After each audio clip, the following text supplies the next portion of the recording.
독립전쟁이라고 하는 말이 좀 익숙하지 않으실 수 있습니다. 우리는 항상 독립운동, 독립운동 이렇게 학교에서도 가르치고 지금까지도 그렇게 하고 있습니다만 저는 만주 지역 항일 유적지를 다니면서 이것은 운동이 아니라 전쟁이었다라고 말씀드리고 싶은 겁니다. 그래서 항일 독립전쟁의 혼과 빛, 과연 우리는 얼마나 알고 있었을까, 또 얼마나 기억하고 있었는가 하는 것을 중심으로 한번 살펴보도록 하겠습니다. 그래서 오늘의 그 주제는 독립전쟁의 빛과 영광, 1945년부터 2025년까지 우리는 독립전쟁의 빛과 영광에 대해서 얼마나 기억하고 추모하고 기려왔는가를 한번 돌아보면서 만주 지역의 항일 유적, 또 독립전쟁의 역사는 어떤 것들이 있는가를 찬찬히 하나하나 살펴보도록 하겠습니다. 저에 대한 소개는 우리 관장님께서 해주셨으니까 저는 1986년에 월간문학 소설부문 신인상으로 등단해서 40년 동안 작가로서 활동을 해왔고 소설 작품을 발표해 왔습니다. 그러던 어느 날 저도 압록강을 건너서 중국에 갔을 때 처음에 만났던 사람들은 북한에서 중국으로 탈출한 탈북자들이었고요. 그래서 북한인권시민연합이라고 하는 민간단체에서 북한 인권에 좀 관심을 갖고 그곳에 갔었습니다. 그리고 조선족 동포들을 만나게 되고 그들이 독립운동가의 후손이고 또 이산가족의 아픔을 갖고 살아가는 사람이라는 사실을 알게 되면서 그들로부터 들었던 얘기가 너무 충격적이었던 게 뭐냐, 바로 독립운동가의 후손인데 그들은 아무런 대우도 받지 못하고 산다는 사실이었습니다. 그래서 그곳에 가서 소설 쓰는 것은 잠시 멈추고 독립운동 역사유적지, 그 당시에 저도 그렇게 생각했으니까요. 별거 있겠느냐 라고 생각하고 하나하나 찾아가면서 저는 충격의 연속이었습니다. 그래서 여기에 나와 있는 대로 저는 압록강 아리랑, 이게 만주 지역의 서쪽을 압록강 너머를 서간도라고 얘기하는데 그 서간도 지역의 독립전쟁 유적지가 이렇게 많은지를 전 몰랐습니다. 학교에서도 가르쳐주지 않았고 대학에서도 가르쳐주지 않았고 단체에서도 그냥 3.1 만세 운동 정도, 대한민국 임시정부 정도로 알고만 있었던 것이 만주 지역에 이렇게 많은 것들이 있는지를 알고 하나하나 자료를 수집하면서 쓴 책이 압록강 아리랑이었습니다. 여러분이 알다시피 만주 지역은요, 우리나라 지금 남북한을 합친 영토의 한 10배 이상의 거대한 곳이기 때문에 압록강 지역만 가지고는 또 너무 부족했습니다. 그래서 제가 기억하고 있는 바로 두만강 쪽으로 가기 시작했습니다. 죄송합니다.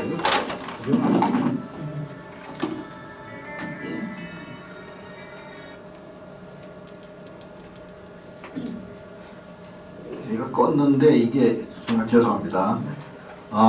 그래서 두만강 쪽을 또 가서 연변 지역 등과 같은 데서 독립운동 사적지들을 찾아서 했던 그 자료입니다. 대부분의 그 학자들은 대개 가이드나 또는 안내자 또는 그 지역 사람들을 대개 동원해서 관광버스를 타거나 차를 내절해서 가는데 저는 직접 버스를 타거나 기차를 타고 현장에 가거나 또는 그 동네 사람들하고 직접 그 산속을, 대개 독립전쟁 또는 그 당시에 독립투사를 활동했던 지역들은 대개 깊은 산속에 있었습니다. 그렇기 때문에 그곳을 찾아가기 위해서는 때로는 동네 사람하고 산속을 헤매야 되고 해발 700m 이상의 그런 고지대에 독립군 기지들이 있었습니다. 그것을 찾아다니면서 직접 기차표, 버스표, 그리고 그 당시에 지도, 그들과 같이 썼던 것들의 내용들이 이렇게 어느 정도 한 10년이라는 세월이 넘어가다 보니까 여권도 하나 끝나게 됐고 또다시 새로운 여권을 가지고 갔던 그 만주 지역의 지도를 가지고 발로 뛰면서 촬영하고 수집하고 보고 듣고 했던 내용들을 오늘 여러분들에게 아마 성남 지역에서 특히 문화원에서 처음으로 오늘 공개되는 사진들도 많을 것입니다. 그래서 오늘 강의는 처음에 우선 독립전쟁과는 직접적인 관련이 없는 것처럼 보이지만 우리 민족의 역사가 살아있는 만주대륙, 우리 민족의 역사는 살아있다. 이거를 잠시 살펴보도록 하겠습니다. 과연 만주대륙이라는 것은 우리 민족과 어떤 연관성을 가지고 있는가 하는 것을 보고 본 강의에서 이제 항일 독립전쟁의 거룩한 울림, 우리는 어떻게 싸웠고 어떻게 희생을 했고 또 어떻게 독립운동가들의 삶이 잊혀져 갔는가를 본 강의에서 여러분들에게 소개드리도록 하겠습니다. 자, 이것이 그 백두산 천지입니다. 구름이 덮고 있는 백두산 천지의 모습을 보면서 왜 천지에 이렇게 한국의 모든 관광객들이나 또는 역사 탐험을 가는 또는 대학 교수 이런 분들이 왜 백두산을 먼저 오를까? 그것은 뭐 우리가 이미 배웠듯이 백두산은 우리 민족의 시원 역사가 살아있다라고 얘기하고 있습니다. 지금은 마치 잊혀진 땅이 돼버렸어요. 뭐 북한 지역이 있기 때문에 굉장히 특히 학생들에게 백두산은 뭐 중국의 산이 아니냐 이렇게 얘기하는 학생들도 만나게 돼서 안타깝게 돼 있던 이 천지의 사진인데요.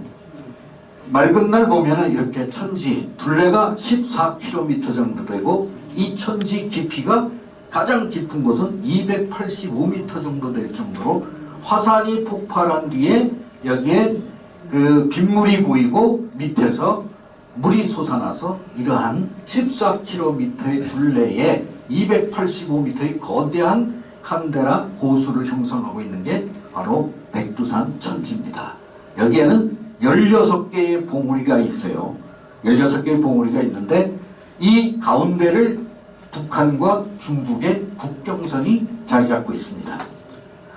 어느 분들은 북한의 김일성이 백두산을 팔아먹었다 중국에. 그래서 우리는 뭐 그쪽에 못 간다라고 하는데 실제적으로는 정확하게 이 천지의 4분의 3이 북한 지역이고요. 4분의 1이 중국 지역인데 봉우리 수는 중국 지역이 더 많습니다. 그리고 북한은 우리가 갈 수가 없습니다. 그 지역은. 중국은 동쪽 지역을 제외한 서쪽 지역에서 올라갈 수 있고요. 북쪽 지역에서 올라갈 수 있고 남쪽 지역에서 올라갈 수 있습니다. 근데 남쪽 지역은 북한에서 중국이 북한한테 일부 빌려서 올라가기 때문에 바로 서쪽, 북쪽, 남쪽으로 많은 한국 관광객들이 이 백두산을 올라갑니다.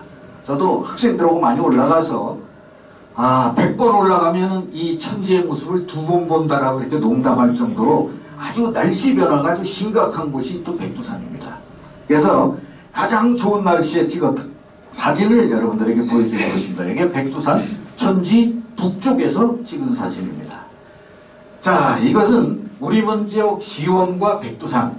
저기 여 밑에 나와 있는 한자어는 일련의 삼국유사에 나와 있는 단군, 우리가 신화라고 얘기하는 그 부분입니다.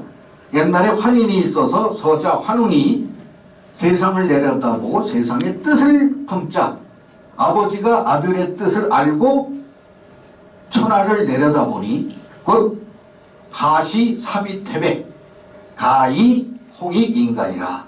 바로 세상을 내려다보니 이 백두산 이 지역을 내려다보니 과연 홍익인간, 인간 사회를 두루 이롭게 할 만하다 해서 이곳에 내려온 것이 백두산 신단수다. 이렇게 우리가 기록되어 있는 일련의 삼국유사의 한 구절로 우리 민족은 여기서부터 시작됐다. 이렇게 얘기하죠. 그래서 이것은 한 100km 정도 떨어진 곳에서 찍은 사진입니다. 백두산의 외형적인 모습입니다.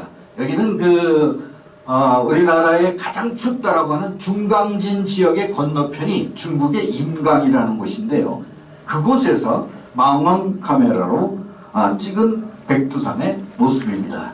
항상 이렇게 흰 머리를 하고 있어서 백두산이라고 하기도 하고 1년 중에 9월 중순서부터 눈이 내리기 시작해서 5월 말까지도 거의 눈이 오거나 아주 영하의 날씨가 되고 겨울에는 영하 40도까지 내려가는 지역이기도 합니다. 그래서 여름에 잠시 가서 맑은 날을 만나야 볼 수 있는, 아까 같이 이러한 그 모습을 볼 수 있는 그런 백두산의 모습이 되겠습니다. 자, 이 백두산을 봤고요.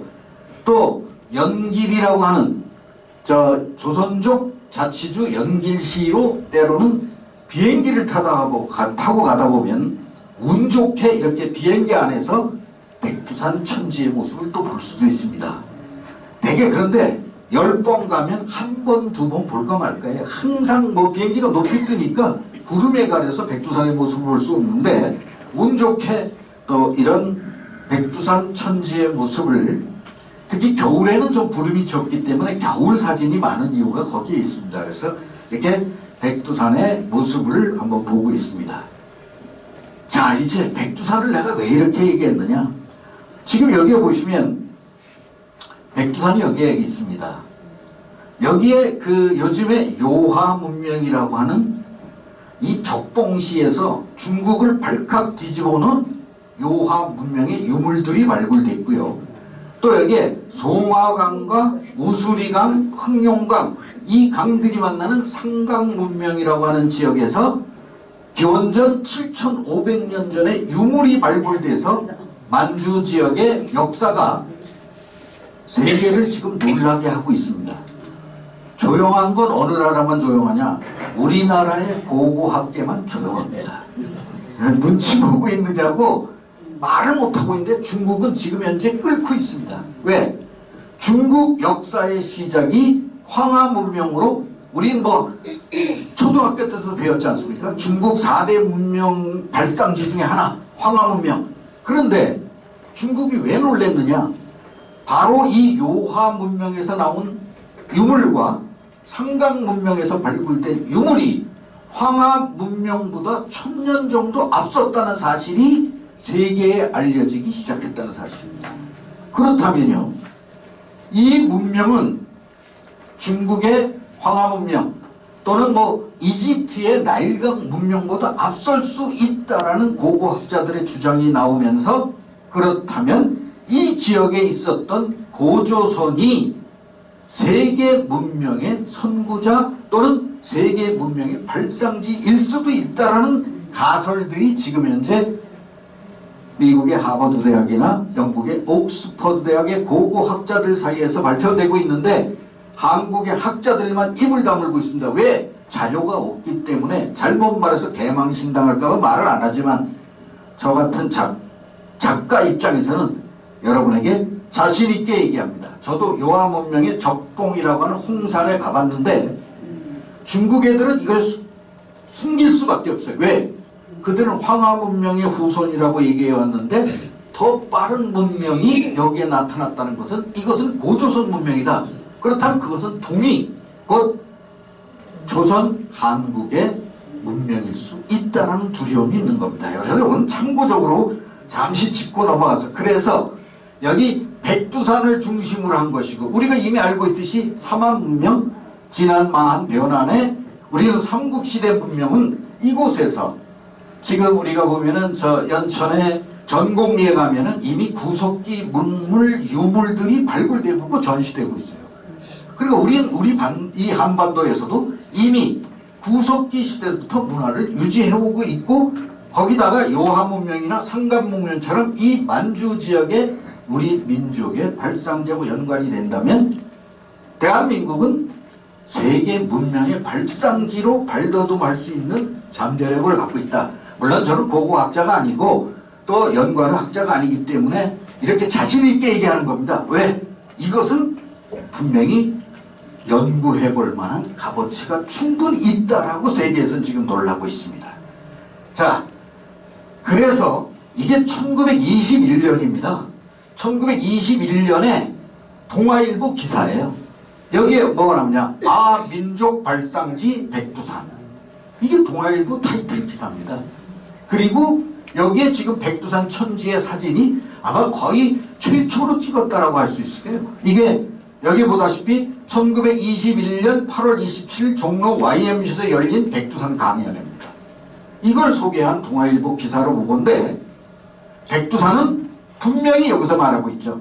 우리 민족의 발상지 백두산. 일제 치하의 그 고통 속에서 우리 민족은 백두산을 통해서 희망을 찾으려고 했습니다.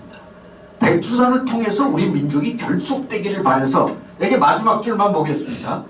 백두산 강연에 수천 명의 군중이 모여들어 장내외에 정결한 흰옷의 물결이 초만원을 이루었다. 이게 바로 동아일보 기사 내용 그대로입니다. 그러니까 그 당시에 YMCA에 왜 하얀 한복을 차려입은 사람들이 모여들었을까요?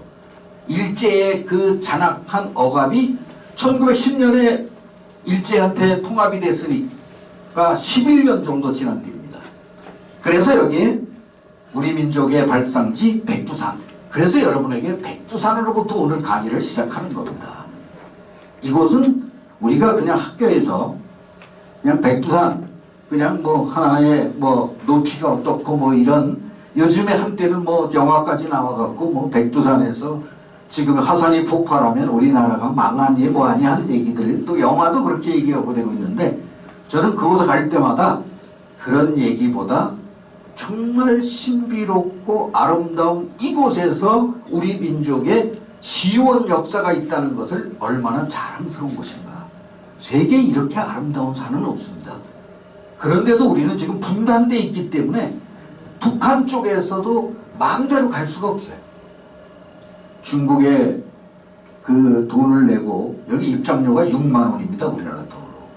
그 돈을 내고 전 그 학생들을 데리고 올라가면서 언제까지 내가 이 학생들에게 이런 모습으로 대한민국의 명산을 보여줘야 되는가. 안타까움이 많았지만 30년 동안 변한 건 아무것도 없습니다. 제가 처음 갔을 때요. 그 다음에 여기의 모습을 보면은 바로 아까 얘기했던 이런 문명만 잠시 말씀드리겠습니다. 여기 우리 민족 고조선 문명의 발상지로 BC 4500년이니까 지금부터 6500년 전이죠. 이런 유물들이 여기에 비파형 동검이라든지 옥기라든지 여기에 여신상이라든지 이런 유물들이 출단해서 요하 문명, 상강 문명, 삼한 문명이 바로 이 지역의 중심을 이뤘던 것으로 동방의 인류 문명은 고조선으로부터 시작되었다라는 역사적 가설이 지금 2002년에 중국이 이 어딥니까? 요하 문명에서 여기 유물을 발굴하면서부터 시작된 겁니다. 벌써 몇 년 지났어요? 23년이 지났는데도 대한민국은 조용합니다. 왜 그럴까요? 중국에 대한 공포증이 있지 않나 하는 생각을 해요. 사실은 중국은 땅덩어리만 크지 가서 들여다보면 별거 아니거든요. 제가 정말 중국에 가서 중국 사람들하고 만나보면은 한국 사람들이 일당 100 정도가 아니라 중국은 한 일당 10,000 정도 할 수 있을 것 같은 생각이 들 정도로 그들은 정말 어떻게 보여요? 모래알처럼 흩어집니다. 우리나라 사람들이 딱 뭉쳐서 그들에게 눈을 딱 부라리고 뜨고 그들에게 호령하면 그들은 정말 지금 현재 이 한국의 발전상에 대해서 굉장히 커다란 두려움을 가지고 있어요. 그래서 이러한 그 우리 민족의 역사적인 사실들이 자 여기에서 이 말을 꼭 여러분에게 드리고 싶습니다. 만주 대륙에 살아있는 우리 민족의 역사 유적들은 지금으로부터 6,700년 전, 6,500년 전 이것이 중요한 게 아니라 우리 민족의 역사적 유물들이 만주 지역 곳곳에 살아있다. 우리를 기다리고 있는데 대한민국의 고고학자, 역사학자들은 무엇이 두려운지 이곳에 가서 연구에 삽을 뜨지 못하고 있다. 나 같은 어떻게 보면 겁없는 작가들만 그곳에 가서 해집고 다니면서 사진 찍고 자료 찾고 그리고 기회가 있을 때마다 만주 대륙의 우리 민족의 역사는 살아있다라고 외치고 다니고 있습니다. 제 눈으로 봤거든요.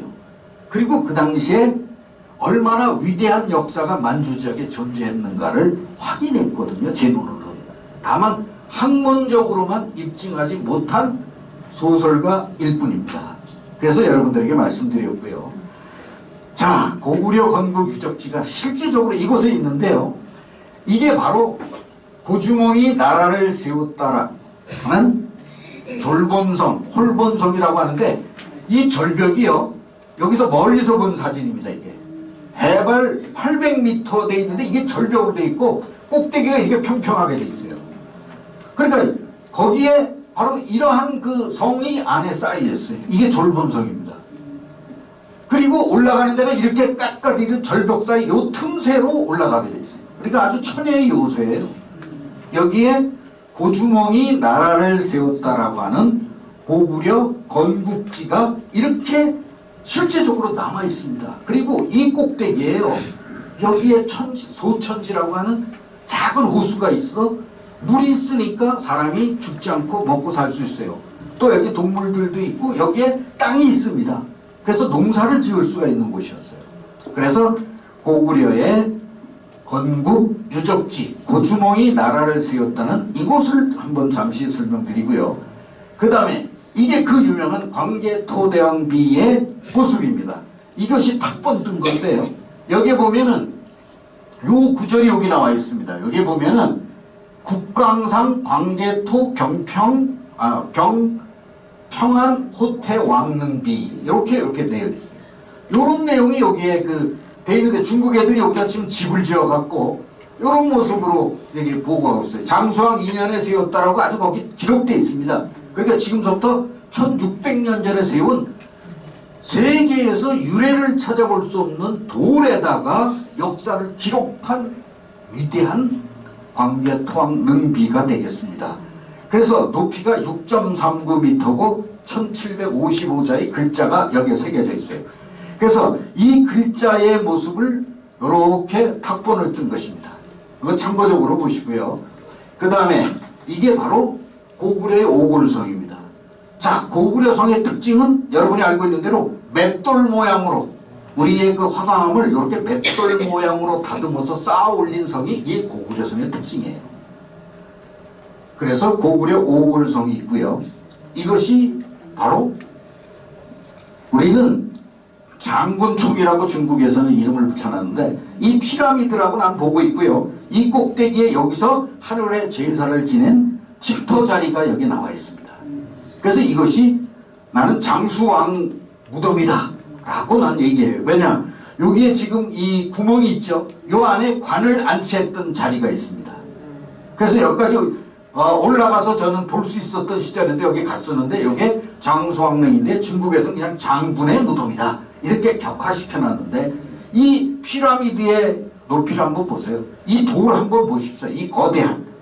그래서 이런 모습이 있고요.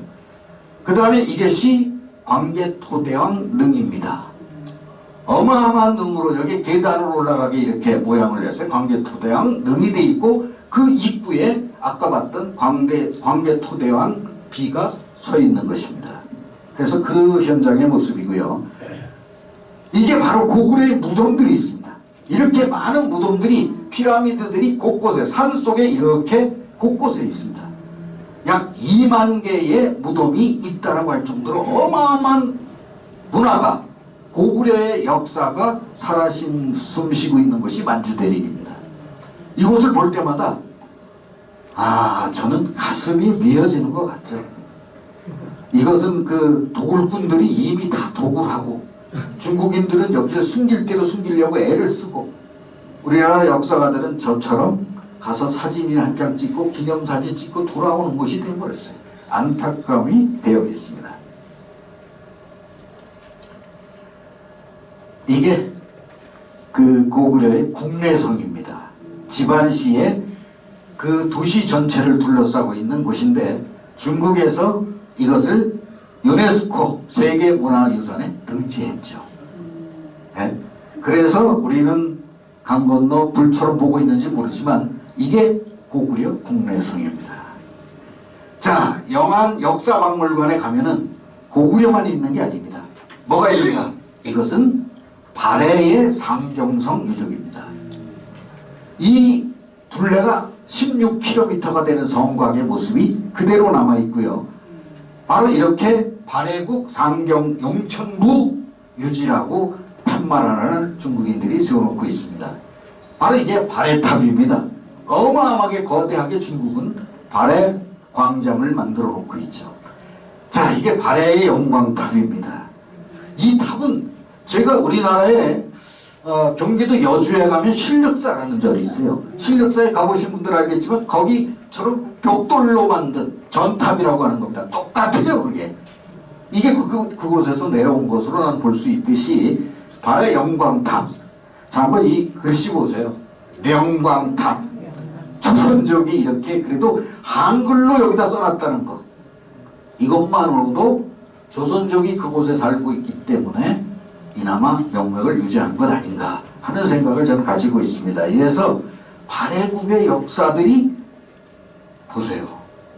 여기 발해국 정여공주의 무덤이 발굴된 상황에서 일부 요거까지는 공개가 됐어요.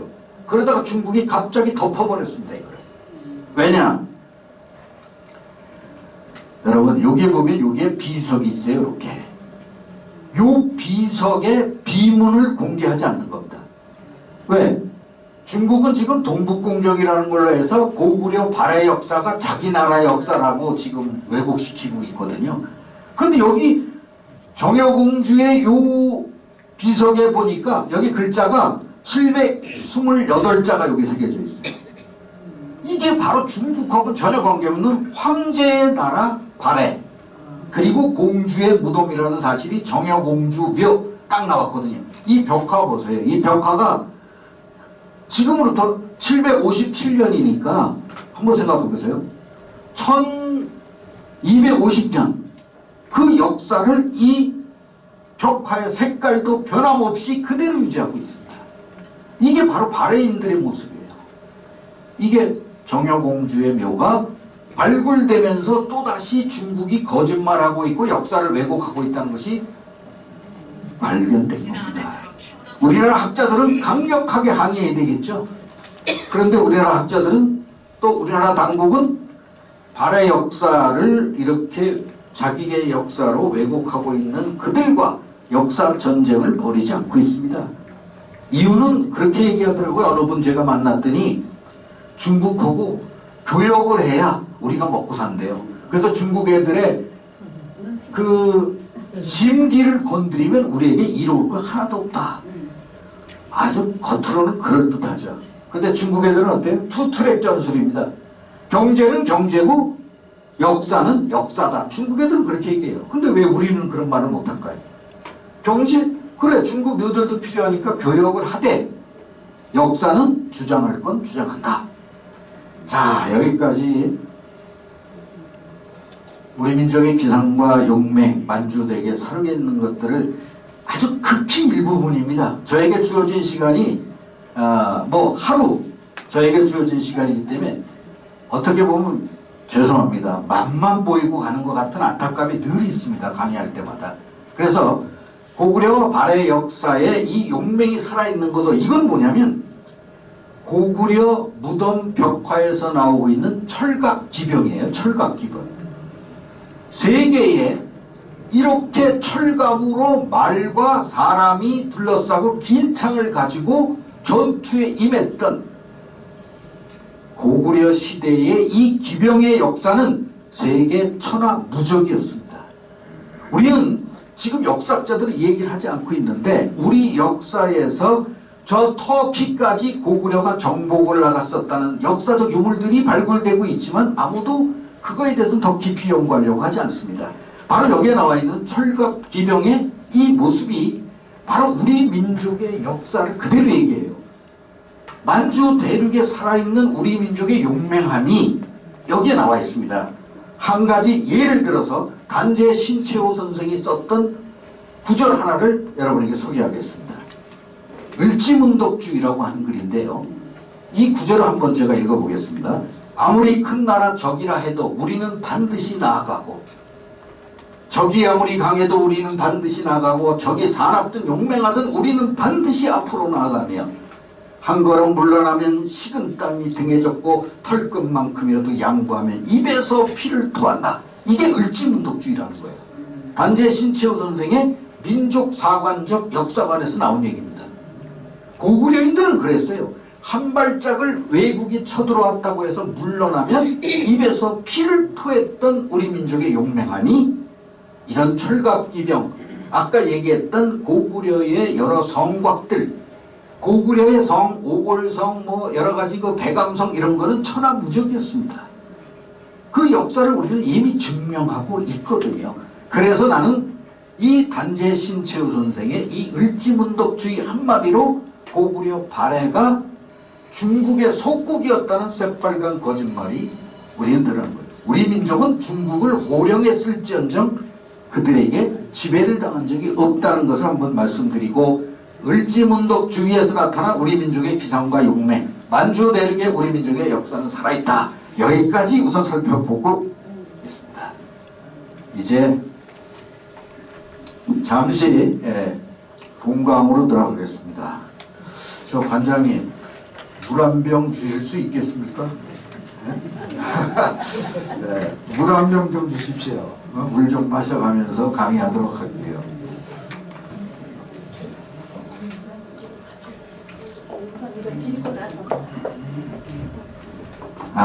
저도 이렇게 강의를 여담입니다만, 요즘에 그 대한민국이 그 폐허의 나라에서 세계 선진국 3만 불 5천만 3050 클럽에 가입한 세계 7번째 나라가 됐다. 이건 기적이다. 그래서 뭐 한강의 기적을 많이들 얘기하고 있거든요. 근데 저는 한강의 기적보다 더 위대한 기적이 있다. 혹시 탄천의 기적이라는 말 들어보신 적 있어요? 탄천의 기적. 저는 그 다른 곳에 강의할 때도 탄천의 기적을 얘기할 때가 많습니다. 저는 탄천에서 묘 깎고 왔습니다.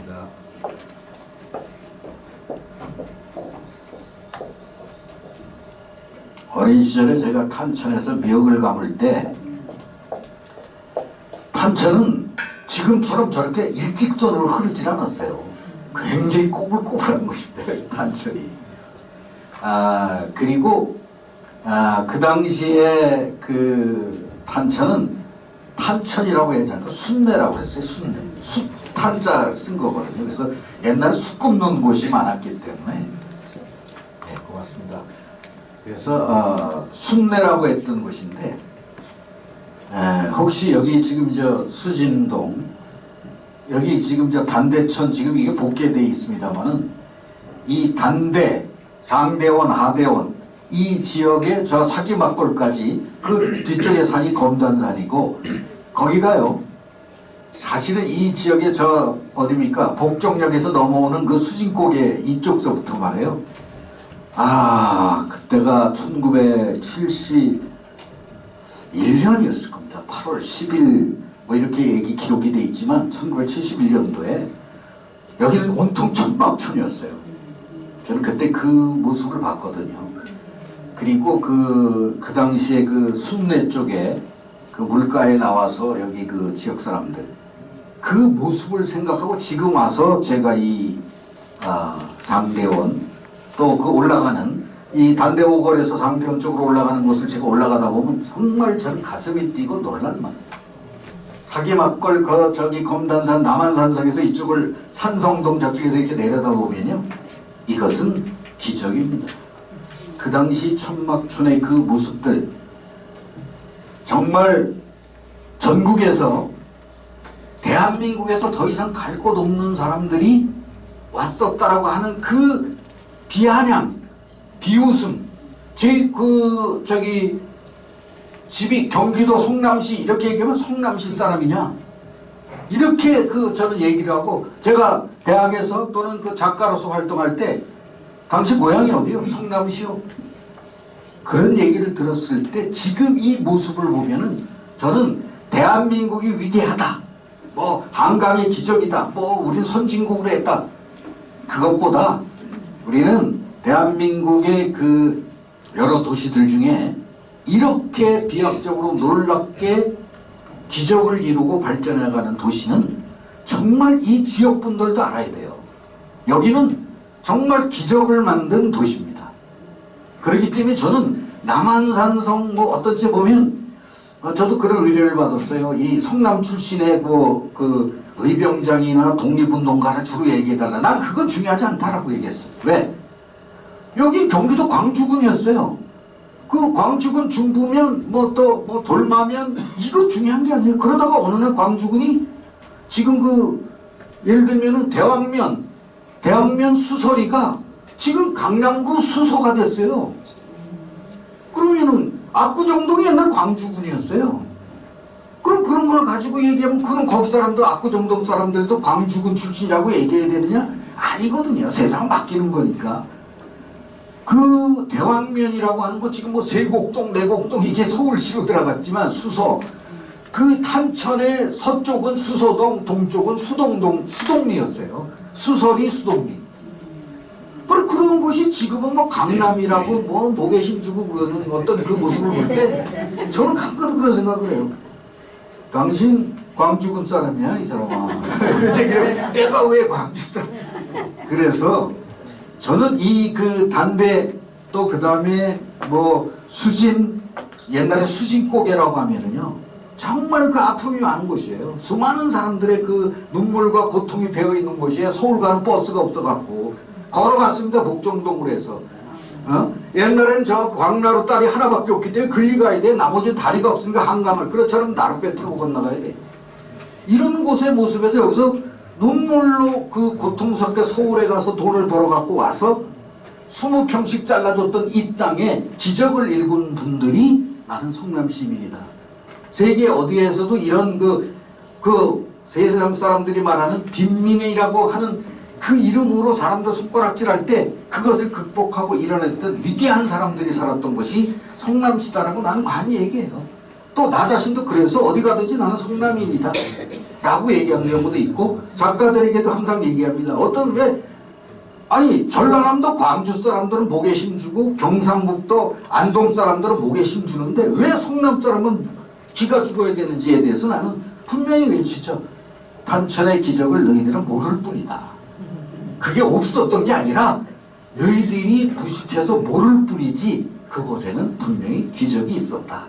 이렇게 제가 얘기하는 것입니다. 그래서 우리는 만주 대륙에 중국 애들이 아무리 거짓말하고 왜곡해도 우리 민족 고구려 발의 역사는 지금까지 살아있다는 사실을 말하듯이 그곳에 고구려가 없었던 게 아니잖아요. 만주에. 그렇듯이 그들이 모를 뿐이지 그곳에 우리 역사는 있었다. 자, 이런 상황에서 1910년에 나라가 망합니다. 나라가 망하기 전에 어떤 변화들이 있었는가를 잠시 한번 살펴보고 나라가 망한 뒤에 어떻게 독립운동했는가를 보도록 하겠습니다. 자, 한나라의 왕비가 궁궐에 그것도 경복궁 중에서 제일 북쪽에 가장 깊은 곳에 숨어있는 명성황후를 일본인들이 와서 살해합니다. 그것도 새벽 5시에 들어가서. 이게 이제 나라는 끝난 거죠. 어떻게 보면. 왜? 그 나라의 왕후가 여기 보세요. 을미사변의 주모자는 이토 히로부미 이등방문이라고 하는 자죠. 그리고 실제적인 행동대장은 일본 공사 미우라 고로입니다. 그리고 가서 직접 칼을 휘둘렸던 게 일본군 장교, 일본군 소자라고 하죠. 오카모토 유노스케입니다. 그런데 우리 역사에서는 우리가 창피하다고 해서 명성황후는 일본의 사무라이들이 뭐 일본의 나인배들이 들어와서 명성황후를 살해했다. 이렇게 역사를 날조하고 있어요. 아닙니다.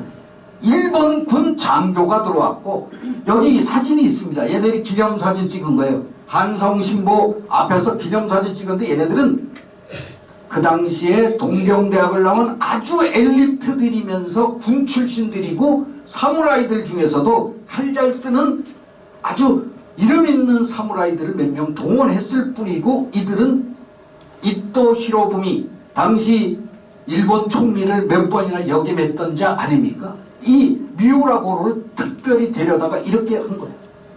더 치떨리는 게 뭐냐? 명성황후를 살해했던 칼을 일본에서 보관하고 있습니다. 보존하고 있습니다. 그게 어디냐? 여기 그 글씨까지 새겨져 있어요. 뭐라고? 일순 전광자 노호. 무슨 얘기냐? 일순간에 전광처럼 늙은 여우를 베다. 늙은 여우가 누구예요? 이 나라 왕비 명성황후를 말하는 거예요. 이렇게 새겨져 있는 이 칼을 지금 현재 어디냐? 후쿠오카의 쿠시다 신사라는 곳에 가서 우리나라 사람들이 찾아낸 겁니다. 이 기록이에요. 이게 우리 민족의 비극이 시작됐던 것이 1895년 10월 9일 새벽입니다. 이 역사를 우리는 얼마나 처절하게 가르치고 있는가. 나는 그 명성황후라고 하는 그 뮤지컬을 보면서 물론 역사는 재평가할 수 있겠지만 너무 미화되어 있는 거에 좀 놀랐습니다. 우리 역사는 역사로 가르쳐줘야 돼요. 이 일본인들의 이 잔한 무도한 모습이 여기 오코루라고 하는 것은 옛날 모습이고요. 이게 요즘의 모습입니다. 이것은 저 경복궁의 건청궁이라고 하는 곳의 정무 모습인데 경복궁에 가면 지금도 볼 수가 있는 곳이죠. 이 현장. 그러나 그곳에서 이런 잔인한 일이 벌어졌음의 현장이 있지만 대한민국 사람들은 그곳에 가서 아름다운 한옥집 정도로만 생각합니다.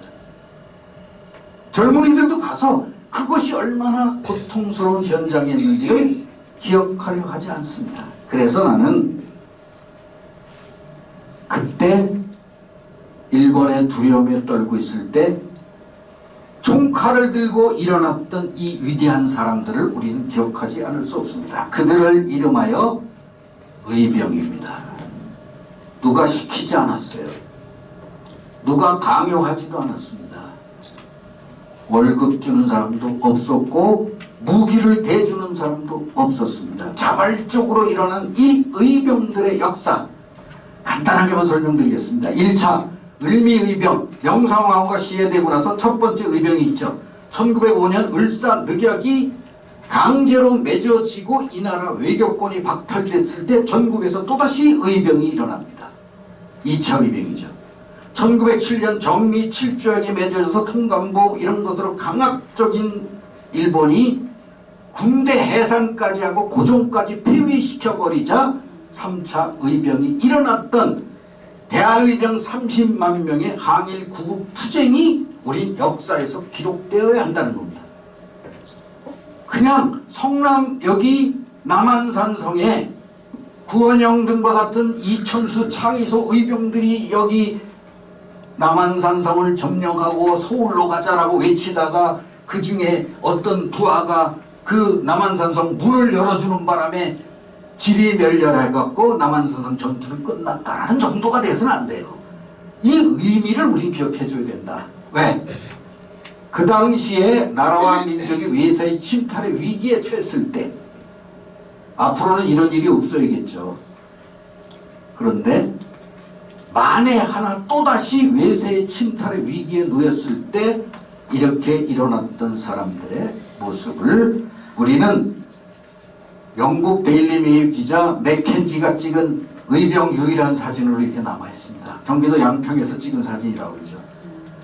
그 양평에 가면 지금도 뭐 이 산 모습을 해갖고 그곳에 뭐 이 의병 사진을 찍은 곳이다라고 양평 의병 뭐 기념사업에서 이걸 고증하려고 하기도 하지만 그게 중요한 게 아니라 자 독립전쟁의 횃불을 들고 일어났던 의병들의 역사를 우리는 얼마나 기억하고 얼마나 기리고 있는가 한 거를 난 묻고 싶은 것 뿐입니다. 왜? 의병의 역사가 없었던 게 아니잖아요. 저 이 군지함에서 이천 넘어가는 데면 이천수 창의소의 그 의병 그 기념비도 서 있고 합니다. 그러나 그곳은 그냥 지나치는 곳이에요. 그러나 그곳에서 얼마나 많은 의병들이 일본군과 싸우다가 전사했는가. 남한산성에 가서 그런 역사가 살아있는 것을 우리 보게 됩니다. 자, 전국에서 이렇게 의병이 일어나는 것을 여러분에게 잠시 말씀드리고요. 자, 여기가 의비의병 봉기기념탑 뭐 이런 것들이 있지만 자, 남한산성입니다. 이것은 뭐 이미 여러분들이 더 구체적으로 배웠기 때문에 지금 여기에 그 남한산성 동문에 보면 이게 이제 그 당시 전투가 가장 치열했던 곳입니다. 이 성문 동문 쪽이고요. 이게 이천수 상위소의 기념비입니다. 그 이천시 신들면 수강리 넉곡에라고 하는 곳에 지금 이 기념비를 볼 수가 있었는데, 남한산성 어디를 찾아보나 동문, 서문, 동문 뭐 서문, 동문은 뭐 좌익문이라고 그러고 서문은 우익문이라고 하지만 그곳에도 기념비커녕 안내 표지조차 없습니다. 의병의 역사는 흔적조차 없어요. 다만 이렇게 수업 시간에 또는 이런 강좌 시간에 남한산성에 의병이 있었고 어떻고 하는 얘기들만 할 뿐, 현장에는 그 어떤 기념비나 안내판도 역사를 증언하지 않고 있습니다. 나는 그 성남문화원에서 남한산성에 의병비를 좀 세웠으면 좋겠다라는 말씀도 곁들여 드립니다. 저기 그 판교 가는 곳에 뭐 의병 기념탑이 있습니다만은 남한산성에도 또다시 학생들이 많이 찾고 사람들이 많이 찾는 곳에 이 의병 기념비 하나쯤은 있어도 되지 않을까. 그곳에는 기념비커녕 안내 표지조차 없었다. 이 말씀을 좀 드리고요. 자, 경기도에서 의병이라는 거 한번 보세요. 여기에 얼마나 많은 의병들이 싸웠는가를 뭐 나중에 보게 되겠죠. 여기에 보면 창의 원수부 뭐 황제우 의병 뭐 이런 어떤 의병보다 여기 윤치장 의병이라고 있습니다. 남상목 의병. 근데 이 모든 의병들이 집결했던 곳이 경기도 구리시 그 한강변에 수택동이라고 하는 곳에, 거기에서 13도 창의 대진소가 꾸려졌어요. 그 당시에 이인영 의병 대장을 중심으로 참모장 왕산 호위 선생이 또 그 동대문 밖까지 진격을 했다라고 하는 13도 창의 대진소의 그 유적지가 있습니다. 바로 이렇게 우리는 수많은 의병들이 경기도에서 경기도 구리에 모여갖고 서울 진격작전을 벌였던 또한 역사적 의미가 있는 곳이기도 합니다. 참고적으로 보시고요.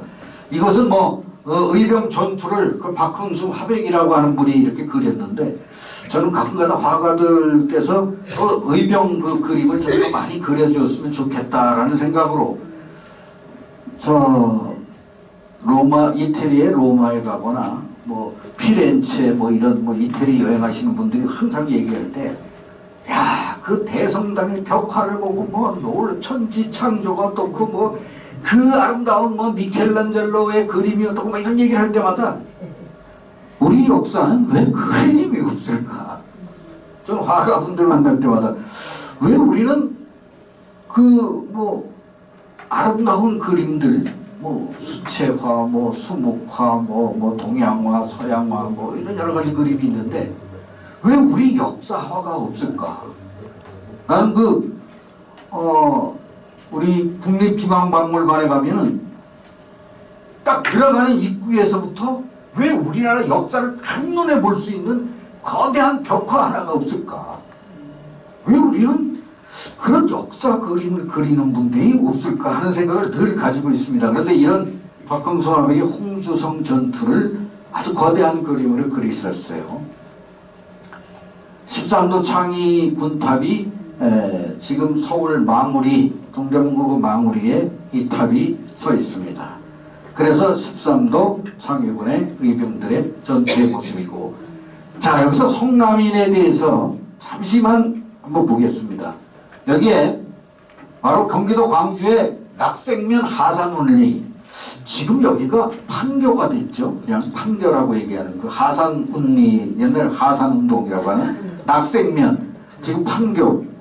옛날에는 여기를 너덜이라고 했습니다. 너덜이. 그냥 널다리, 판교. 예.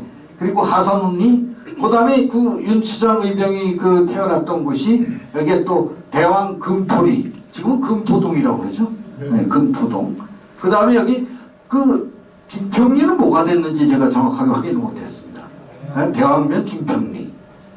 그리고 여기에 뭐 그 이명하 의사, 이분을 제가 처음 만난 건 어디냐면 충북 제천에서였어요. 제천에 갔는데 충북 제천에서 이명하 의사 기념 그 상가에 가서 기념 그 활동을 하더라고요. 보니까 이명하 의사께서 대왕면 수설이 궁촌에서 태어나셨는데 9살 때 제천으로 부모를 따라서 가셨다고 해요. 그래서 그쪽에서도 또 이분을 기리고 있는 대왕면 수설이. 그런데 저는 바로 여기가 이 이명하 의사가 일본군하고 싸우다가 대한독립단 보합단 15명과 함께 순국한 애하라고 하는 곳입니다. 압록강하고 만나는 애하라는 강변에 여기에 표지판도 없고 역사를 입증하는 게 없어요. 일본군들이 전부 다 그 시신을 압록강에다 던져버렸다, 애하에다 던져버렸다. 그래서 이명하 의사는 시신조차 지금 없습니다. 여기 톨게이트에 있는 국내동에 이명하 의사의 묘가 있다고 하지만 그건 가면입니다. 왜? 이분의 그 유고를 수습하지 못했거든요. 바로 만주에서 돌아가셨기 때문에. 이런 역사적인 사실들을 잠시 살펴보고, 자, 여기서 한 가지 묻고 가겠습니다. 1905년에 을사늑역이 맺어졌을 때 여기가 이토 히로부입니다. 요 가운데가. 그리고 여기에 당시에 이완용을 중심으로 한 그 대신들이 을사오족이라는 대신들하고 같이 기념사진 찍은 겁니다. 여기. 이들은 최고의 축제를 벌였어요. 나라를 팔아먹고. 1905년 을사늑역이 맺어졌을 때입니다. 내국노라고 우리는 이들을 비난만 하지 이들의 어떤 삶에 여기 성남시 분당구 백현동 이완용의 생가가 있습니다. 그 동네 사람들은 이완용 얘기만 나오면 별로 기분 좋아하지 않아요. 자기 동네 얘기 나올까봐. 그 백현동 얘기 나오면 우리는 아파트 단지 들어서고 거기에 무슨 외국 학교 들어서고 굉장히 발전했던 얘기만 하지 이완용 얘기를 잘 안 하지만 그 백현동은 이완용의 그 땅이었어요, 사실은. 그러니까 일제시대 때는 다 이완용 그 집안의 휘하에서 그 아들까지도 나중에 일본 일본의 어떤 귀족 자귀를 그대로 이어받았기 때문에 떵떵거리고 사실은 경기도 광주군에서 가장 위세 있는 동네가 백현동이었어요. 그런데 요즘엔 이완용 얘기 그리고 집터 자리도 없애고 이완용은 무덤까지도 캐나다로 가 있던 그 후손이 와서 다 화장하고 다만 땅만 팔아서 돈 가지고 또 다시 캐나다로 돌아갔다 이런 얘기가 나올 정도인데 어쨌든 그런 모습이 여기에 이완용을 중심으로 하고요.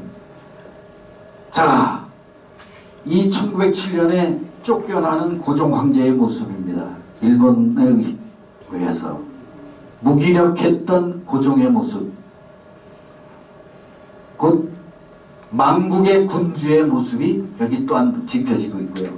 그때 이렇게 총칼을 들고 일어났던 의병의 모습, 요게 바로 나라가 망하기 직전에 이런 모습들입니다. 나는 가끔 가다가 이 모습을 통해서 인간의 길이란 무엇인가를 가끔 가다 묻습니다. 이완용이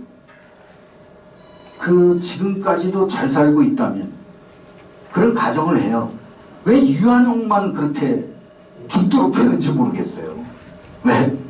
그와 거의 버금가게 제가 알고 있는 박재순이라든지 이런 후손들, 또 그 당시 을사오적, 그 다음에 정미 7적 7명입니다. 정미 때 그때 나라 팔아먹은, 그 다음에 경술국지 때 경술국적이라고 하는 사람 10명 다 합쳐서 이들의 후손은 심지어는 그 중에는 이 나라에서 지금도 떵떵거리는 재벌로 또는 위대한 정치가의 후손으로 지금도 잘 살고 있는 집안도 많습니다. 쉬쉬하고 있지만. 그래서 이런 모습들이 그렇게 우리는 이완용 한 사람의 문제만은 아니다. 이완용은 백현동에서 태어나서 양자를 갖고 나라 팔아먹는데 뛰어난 수완을 발휘해서 이완용은 삼관왕이에요. 삼관왕. 예. 처음에 을사늑약 맺어졌을 때 거기에도 가담했죠. 정미 조약에도 가담했고 경술, 한일, 강제 병합 때도 가담했기 때문에 삼관왕이라는 소리를 들어서 그냥 이완영의 모습이 여기 있을 뿐입니다. 자, 이 한때 그 많은 사람들이 이 드라마를 봤다고 그래요. 그래서 한번 제가 인용해 봤습니다. 미스터 션샤인이라고 하는 정오라고 하는 조선에 그들이 있었다. 저는 역사가 이렇게 어떤 형식으로든 그게 드라마든 영화든 소설이든 때로는 저처럼 강의하는 사람의 입을 통해서든 끊임없이 재현되어야 된다라고 저는 상상해요. 그렇지 않고는 역사는 잊혀져가고 사라져가는 거예요. 유물들도 갖다 내다 버리는데 역사적 사실조차 이런 것들을 완전히 우리는 재현해야 된다고 합니다. 나는 여기에 이 드라마 감독에게 난 경의를 표했어요. 우리 의병의 역사를 대한민국의 각 대학마다 있는 역사학과 교수, 위대한 사학자들, 작가들 수도 없이 떠들고 다닌 것보다 너의 드라마 한 편이 모든 것을 능가했다. 제가 그렇게 편지를 보냈어요. 이게 바로 역사 재현이에요. 나는 가끔 가다가 이 성남의 문화를, 성남의 역사를 다시 재현하려고 노력하는 분들을 볼 때마다 경의를 표합니다. 왜? 그냥 지나가도 살아요. 그 다음에 그거 안 해도 먹고 산다라고 생각하겠지만 그 하나, 돌 하나, 탄천이 어떻게 어디에서 시작이 돼서 지금 그 88 골프장이 돼갖고 그 탄천의 그 발원지가 사라졌어요. 골프장 만들 때 나는 가장 안타까운 게 뭐냐, 성남의 젖줄인 탄천의 발원지, 시원지가 사라지는 거예요. 그냥 사람들은 그냥 탄천이 지금도 잘 흘러가니까 분당에서 그 지하수나 이런 것들 다 거기 가서 이렇게 흘러가고 있고 이게 수서를 지나서 한강까지 합류되니까 그냥 잘 흐르는 것으로 보지만 실제적으로 그쪽에 골프장 생길 때 이미 탄천의 생명은 끝났어요. 자연적인 자연수로에 88 골프장에서 시작돼 있죠. 거기서부터 탄천은 꼬불꼬불 왔는데 이 분당 신도시 그리고 저기 어디입니까 서울공항 이거 만들면서 어떻게 했어요? 일자로 만들어 버려요. 쫙 그냥 모든 거 다 분리된 거 다 없애버리고 거긴 아파트 짓고 일자로 쫙 가운데로 빼버린 겁니다. 성남공항까지. 그래서 그 모습에 있듯이 성남의 역사를 다시 재현하려고 하는 그런 분들의 노력에 나는 경의를 표하고 존경심을 가지고 있습니다. 자, 이런 모습에서 한 가지만 더 보게. 하얼빈역은 여러분 영화로도 얼마 전에 하얼빈이라는 영화가 나왔죠. 안중근 의사겠죠. 제가 아침에 하얼빈역에 도착했을 때 찍은 사진입니다. 자, 이게 1909년 하얼빈의 역의 모습입니다. 안중근 의사가 이토 히로부미를 사살할 때 그때 그 모습이죠. 여기가 안중근 격살 이등방문 사건 발생지, 중국에서 이렇게 써놨어요. 이렇게 안중근 격살 이등방문 사건 발생지 1909년 10월 26일 날짜까지 새겨놨어요. 그리고 여기에 네모로 이등방문이 있었던 곳, 여기에 세모로 안중근 의사가 저격했던 곳, 이곳까지도 지금 여기에 다 해놨어요. 9시 30분 하얼빈역. 중국 애들은 여기 역사를 여기에 기록해 놓고 있어요. 하얼빈역에. 한번 보면요. 여기가 바로 이등방문이 기차에서 내리던 곳이에요. 그때 여기에 안중근 의사가 가서 한 손으로 브라우닝 권총을 쏴서 3발을 명중시켰습니다. 그 자리에서 즉사했다고 하죠. 안중근 의사의 사격 솜씨는 의병장으로서의 이미 그 정평이 나 있었죠. 그런 모습이 여기에 안중근 의사의 하얼빈 역에 중국인들은 왜 이거를 보존하고 있을까요? 왜 이런 기록을 그대로 여기다 쓰고 하고 있을까요? 중국인들은 바로 이 점입니다. 자기네들은 그 당시에 1909년에 일본에 대한 공포심 때문에 오금이 저려서 한 번도 싸우지 못했어요. 항일의 역사가 없습니다. 1909년 당시에는. 그 당시에는 러시아가 와서 먹고 뭐 그 청나라 말기에 형편없을 당시에 이 안중근을 지금도 중국인들은 굉장히 존경합니다. 그래서 존경심 그대로 여기에 나타나서 이 안중근 의사가 여기에 대련 여순과목 관동법원에서 사형언도를 받죠. 사형언도를 받았을 때 상급법원으로 항소할 수 있습니다. 그러나 하지 않았죠. 여기에 여순 일본 관동구 감옥이고 이 감옥의 모습이에요. 저희 그 의병정신 선양회하고 순국선열 유족회 회원들하고 제가 같이 안내해서 여순 감옥에 갔을 때 모습이 이게 안중근 의사가 사형당했던 사형장입니다. 지금 이렇게 보존이 돼 있어요. 그들은 역사를 기록하고 있고 그런데 안중근 의사의 유골은 지금 돌아오지 않고 있습니다. 자, 어머니의 마지막 편지를 한번 읽고, 자, 안중근 의사가 사형언도를 받았죠. 그때 어머니 조마리아 여사가 이 하얀 한복 두루마기를 손수 지었어요. 지어서 아들에게 보냅니다. 이 조마리아 여사가 사랑하는 아들에게 편지와 함께 이 수의 죽을 때 입고 가는 하얀 이 옷을 지어 보내면서 어떤 편지를 썼느냐. 내가 만약 어미보다 먼저 죽는 것을 불효라 생각한다면 이 어미는 웃음거리가 될 것이다. 우리가 그러잖아요. 부모보다 먼저 죽는 것은 불효다. 그런데 이 어머니는 그렇게 얘기해요. 네가 나보다 먼저 죽는 것을 그 불효라 생각한다면 웃음거리가 될 것이다. 너의 죽음은 너 한 사람 것이 아니라 조선인 전체의 공분, 조선인 전체의 분노를 짊어진 것이야. 네가 항소를 한다면 그건 일제의 목숨을 구걸하는 것이다. 항소하지 마라 하는 거 아닙니까? 이 어머니가 자식을 떠나보내는 어머니가 이런 구구절절한 내가 나라를 위해 이에 이른즉 이래 땀만 먹지 말고 죽어라.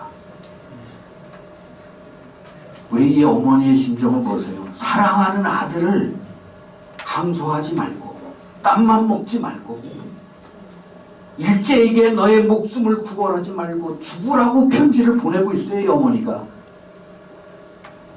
옳은 일을 하고 받은 형이니 비겁하게 삶을 구하지 말고 대의에 죽는 것이 어미에 대한 효도다. 아마도 이 편지가 이 어미가 쓰는 마지막 편지가 될 것이다. 여기 너의 수의를 지어 보내니 이 옷을 입고 가거라. 1910년 3월 26일 안중근 의사는 여순 감옥에서 그 짧은 생을 마감합니다.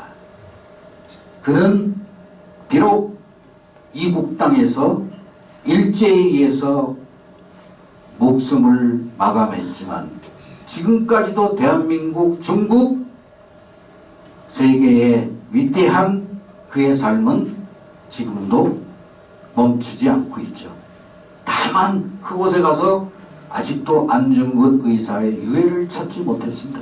저도 가서 몇 번씩이나 그 유해 발굴 현장에 가봤지만 이미 아파트 단지가 돼버렸어요. 그 묘지가. 이런 안타까운 모습으로 우리는 역사에 부끄러운 그 모습을 지금도 가지고 있는 것입니다. 이제 5000년 역사의 죽음.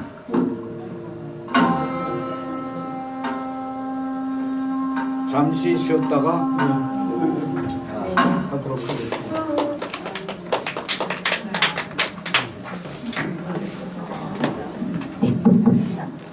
잠시 한 10분 동안 쉬었다가 다시 강의를 이제 이어나가도록 하겠습니다. 잘 쉬셨습니까?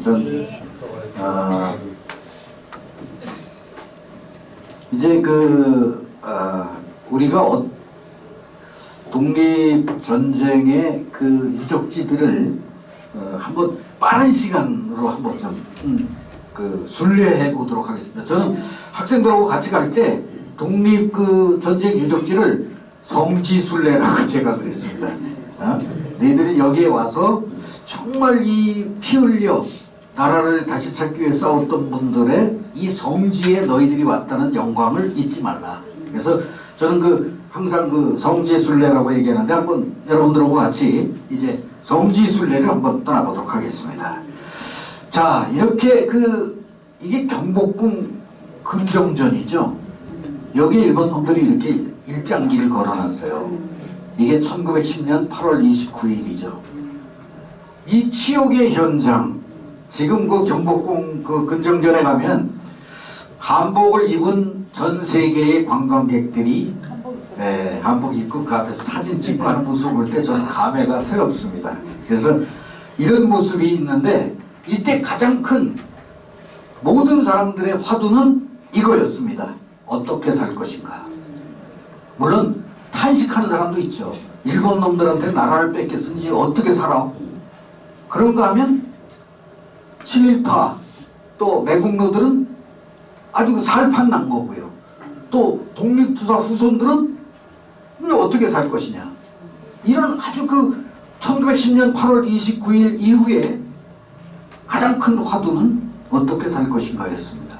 자, 이제 살아가는 사람들의 모습을 한번 살펴보도록 하죠. 자, 여기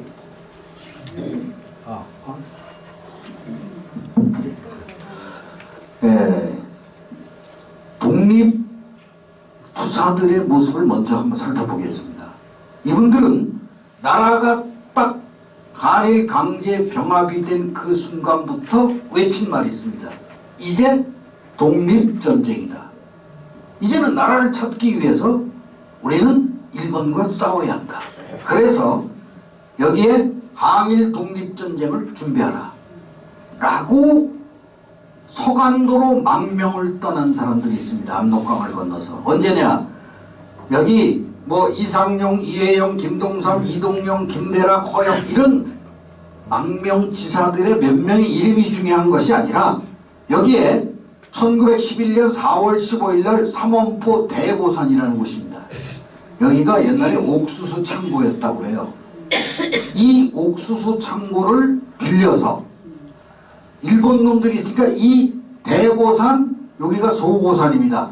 요 사이 골짜기로 들어가서 여기서 1911년 4월 15일 날 만주 지역에서 한인들이 대회를 열었다고 합니다. 항일 대회. 그래서 거기서 뭘 만들었느냐?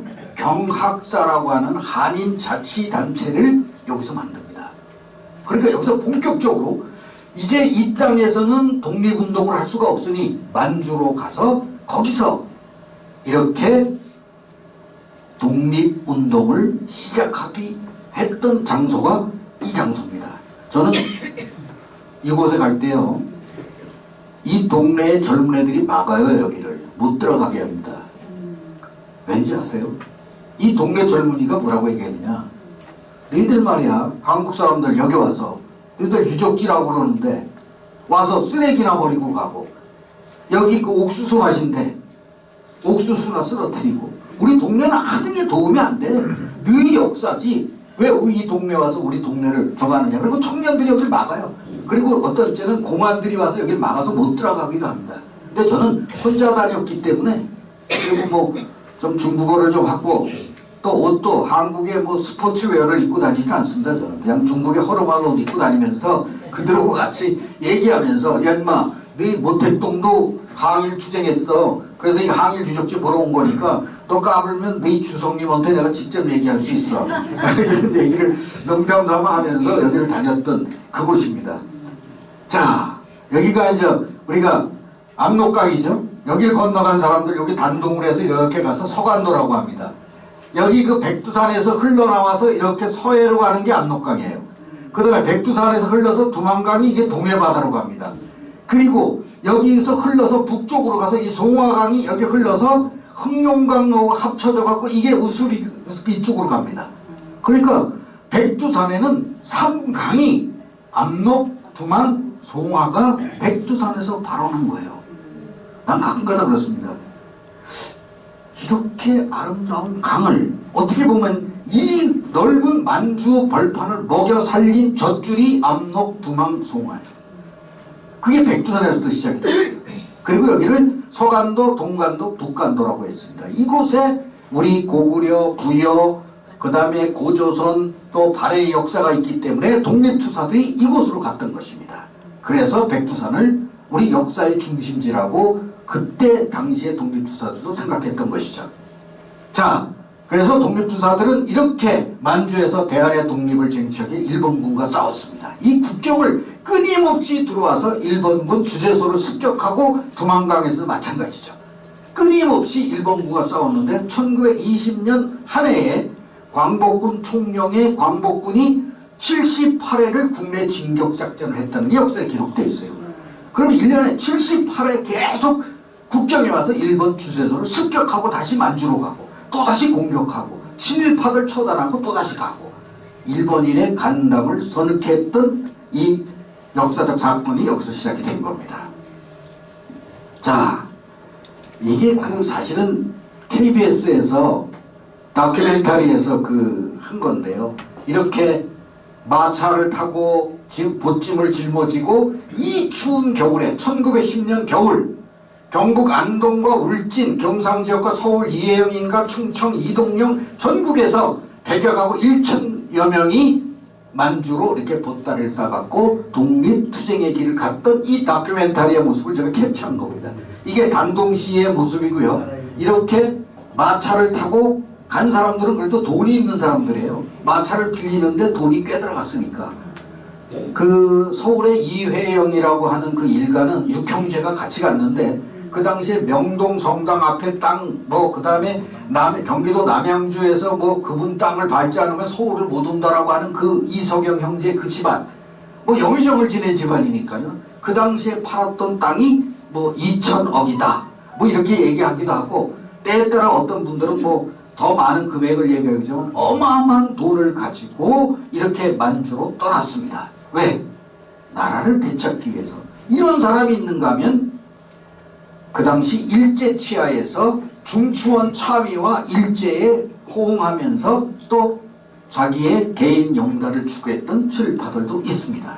자, 성안도 독립군 양성 신흥무관학교 유적지입니다. 자, 여기 보면요, 신흥무관학교 본교가 있었던 대주다촌이에요. 여기는 지금 현재 논농사를 짓고 있는데 이 논농사를 가르쳐준 독립군들이 만주에 가기 전까지 만주에는 쌀 농사가 없었습니다. 만주인들은 감자나 옥수수만 키워서 먹고 살았어요. 그때 이 벼농사를 가르친 사람들이 바로 우리나라 사람들입니다. 그래서 여기에 지금도 쌀 농사를 하고 있는 이 대두자 유적지, 여기는 합리화입니다. 여기가 바로 이 신흥무관학교 군영이 있었던 장소입니다. 난 이곳에 갔는데 그렇게 제가 이쪽 사람들하고 협상하고 조선족, 그 다음에 연변대학교 교수들 다 동원해서 이곳에다가 기념비를 세웠습니다. 그런데 이 중국 놈들은 좀 이상해요. 저희들하고 관계가 좋을 때는 뭐든지 다 하라는 거예요. 아우 이래가면서 아주 신나게 여기 하라고 그래요. 관계가 조금 나쁘면 그 다음날 싹 없애버려요. 통보도 없습니다. 그것도 어떻게 하냐, 심지어는 그냥 폭파시켜버려요. 와서 구멍을 뚫고.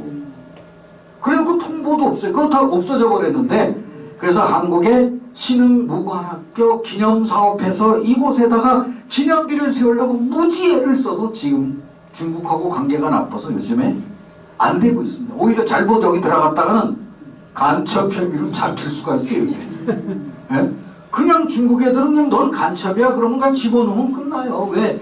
우리처럼 변호사가 있어야 된다, 접견 이런 거 없습니다. 아직도 걔네들은 새빨간 공산당 치하의 나라예요. 그 위험한 상황을 뚫고 이곳에 가서 이런 사진을 찍고 기념비를 세웠던 저에게 박수 한번 쳐주세요. 정말 저도 주위 사람들이 말렸습니다. 그런데 운이 좋았어요. 정말 전 그렇게 얘기합니다. 이놈들 그 사이 밀림을 뚫고 제가 오늘날까지 살아서 이 성남문화원에서 이런 강의를 할 수 있다는 거 전 늘 영광스럽게 생각합니다. 잘못하면 저 지금 북경 감옥이나 연길 감옥의 지하에서 간첩 혐의로 그놈들 그 고문도 잘하고 하는 그놈들한테 수모를 겪을지도 모르는데 정말 운 좋게 저는 모택동 이름을 많이 팔았어요. 예? 공안들이 좀 무식합니다. 그래서 걔네들은 한국 사람들하고 북한 관계 이런 걸 잘 몰라요. 그래서 난 항상 얘기합니다. 그 공안을 앉혀놓고 얘기하죠. 여기가 한국 사람들이 독립운동하던 곳인데 그 당시에 한중연합군이라는 게 있었다. 너 아냐? 그 당시에 장개석 그 국민당과 모택동 공산당이 있었는데 너 알아? 모르죠 걔네들은. 공안이 그거 알겠어요? 넌 모르지만 내가 가르쳐줄게. 그 당시에 모택동 이분이 한국 사람들한테 와서 제발 도와달라. 왜? 장개석 그때 막 쫓길 때 그때 모택동을 도와준 게 한국 독립군이다. 그래서 내가 그걸 찾으러 왔는데 네가 만약에 나를 신고하면 거꾸로 내가 북경에 가서 너를 신고할 수도 있어. 북경이 무섭냐 연변이 무섭냐. 그럼 걔네들은 아 미안하다. 뭐 필요한 거 있으면 얘기해라. 그러면 오토바이 좀 태워주라.